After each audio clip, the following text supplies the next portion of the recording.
नमस्कार. सध्या आपल्या महाराष्ट्रात एक खूप मोठी आणि खूप महत्त्वाची मोहीम सुरू आहे. ती म्हणजे मतदार यादी अद्ययावत करण्याची. आज आपण याच मोहिमेबद्दल सगळं काही सविस्तरपणे जाणून घेणार आहोत.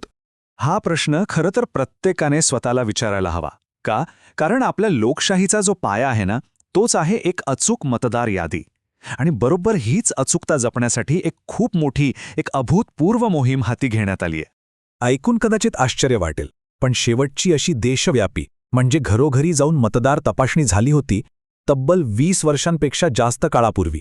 हो, 20 वर्षांपूर्वी. म्हणूनच आत्ताची ही मोहीम इतकी जास्त महत्त्वाची का आहे हे आपल्या लक्षात आलं असेल. चला तर मग आता जरा खोलात शिरूया आणि बघूया की ह्या मोठ्या मतदार अद्ययावत मोहिमेत नक्की काय घडतंय, विशेषतः आपल्या महाराष्ट्रात. अहो, हे काम किती मोठं आहे याचा अंदाज आपल्याला या आकड्यावरून येईल.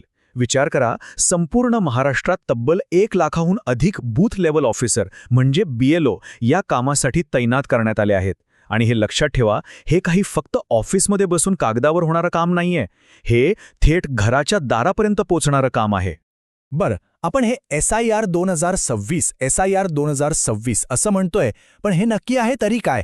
चला एकदम सोप्या भाषेत समजून घेऊया की या मोहिमेचा अर्थ काय आणि तिची उद्दिष्टे काय आहेत.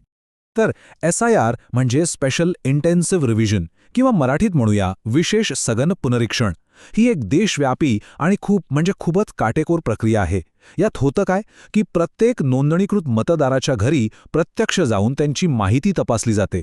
आणि या सगळ्या खटाटोपामागचा उद्देश एकच आहे, 100% शुद्ध, बिनचूक आणि त्रुटीमुक्त मतदार यादी तयार करणे, जी आपल्या लोकशाहीचा खरा कणा आहे. आता या मोहिमेची मुख्य उद्दिष्टे 4 आहेत. पहिलं, मतदार यादीत एकही चूक राहता कामा नये, ती पूर्णपणे अचूक बनवायची आहे. दुसरं, जे नागरिक नुकतेच 18 वर्षांचे झालेत त्या सगळ्या पात्र मतदारांची नोंदणी करायची आहे. तिसरं, आणि हेही महत्त्वाचं आहे, म्हणजे मृत व्यक्ती, जे कायमचे दुसरीकडे राहायला गेलेत असे मतदार किंवा ज्यांची नावं 2-2 ठिकाणी आहेत, अशा सगळ्या नोंदी यादीतून काढून टाकायच्या आहेत.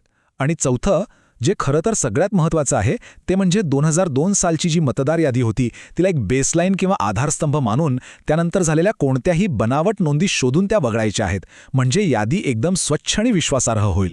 ही जी संपूर्ण प्रक्रिया आहे ना, ती 5 अगदी स्पष्ट टप्प्यांमध्ये विभागली आहे. चला तर मग डेटापासून ते अंतिम यादीपर्यंतचा हा प्रवास कसा होतो ते टप्प्याटप्प्याने बघूया. हे आहेत ते 5 टप्पे. पहिला आहे पूर्व पुनरीक्षण आणि मॅपिंग. त्यानंतर दुसरा टप्पा घरोघरी जाऊन प्रत्यक्ष गणना. तिसरा आहे मसुदा यादीचं प्रकाशन. मग चौथा टप्पा येतो ज्यात नागरिक दावे आणि हरकती नोंदवू शकतात. आणि शेवटी 5वा आणि अंतिम टप्पा म्हणजे फायनल, शुद्ध यादीचं प्रकाशन. पहिला टप्पा म्हणजे सगळी पडद्यामागची तयारी. यात सॉफ्टवेअरच्या मदतीने एक मोठं क्लीनअप ऑपरेशन चालतं. म्हणजे कसं? तर सध्याच्या डेटाची 2002च्या यादीशी तुलना केली जाते. मग सॉफ्टवेअर एकसारखे दिसणारे फोटो, ज्याला फोटो सिमिलर म्हणतात, किंवा मग नाव, पत्ता, वयामध्ये खूपच साम्य असलेल्या नोंदी म्हणजे डेमोग्राफिकली सिमिलर नोंदी शोधून काढतं. याशिवाय प्रत्येक मतदान केंद्रावर जास्तीत जास्त 1200 मतदार असतील अशा हिशोबाने केंद्रांची पुनर्रचना पण केली जाते. आता येऊयात त्या टप्प्याकडे जो थेट आपल्या सगळ्यांशी संबंधित आहे, म्हणजे जेव्हा बूथ लेवल ऑफिसर म्हणजेच BLO आपल्या घरी येतील तेव्हा नेमकं काय होणार आहे.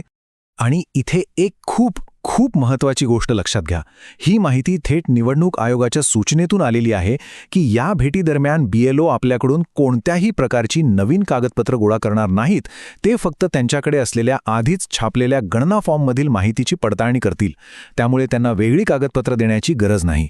एकदा का ही घरोघरी जाऊन तपासणी पूर्ण झाली की मग त्यातून मिळालेल्या माहितीच्या आधारावर एक प्राथमिक यादी तयार केली जाते. याच यादीला मसुदा मतदार यादी म्हणतात आणि ती सगळ्यांसाठी जाहीर केली जाईल. आता मसुदा यादी प्रसिद्ध झाल्यावर येतो चौथा आणि सगळ्यात महत्त्वाचा टप्पा.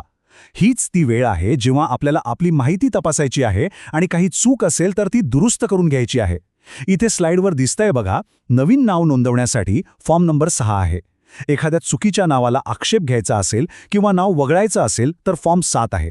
आणि नावाच्या स्पेलिंगमध्ये, पत्त्यात किंवा इतर तपशिलात काही बदल करायचा असेल तर त्यासाठी आहे फॉर्म नंबर 8. हे सगळे फॉर्म्स ऑनलाईन मिळतील किंवा आपल्या BLOकडे सुद्धा उपलब्ध असतील. एकदा का हे सगळे दावे आणि हरकती निकाली काढल्या की मग सगळी माहिती अपडेट केली जाते आणि एक अंतिम शुद्ध मतदार यादी प्रसिद्ध केली जाते. आणि हो, हीच ती फायनल लिस्ट असेल जी पुढच्या सगळ्या निवडणुकांसाठी वापरली जाणार आहे. आता सगळ्यात महत्त्वाचा प्रश्न, या सगळ्या प्रक्रियेत एक मतदार म्हणून आपली भूमिका काय? कारण ही मोहीम यशस्वी होण्यासाठी आपला सहभाग खूप महत्त्वाचा आहे. तर मग चला बघूया आपली मतदार चेकलिस्ट. प्रत्येक मतदारासाठी ही एक सोपी 4 कलमी चेकलिस्ट आहे. 1. तयार रहा. म्हणजे जेव्हा BLO घरी येतील तेव्हा आधार आणि मतदार ओळखपत्राचे तपशील हाताशी ठेवा. 2. फॉर्म भरा.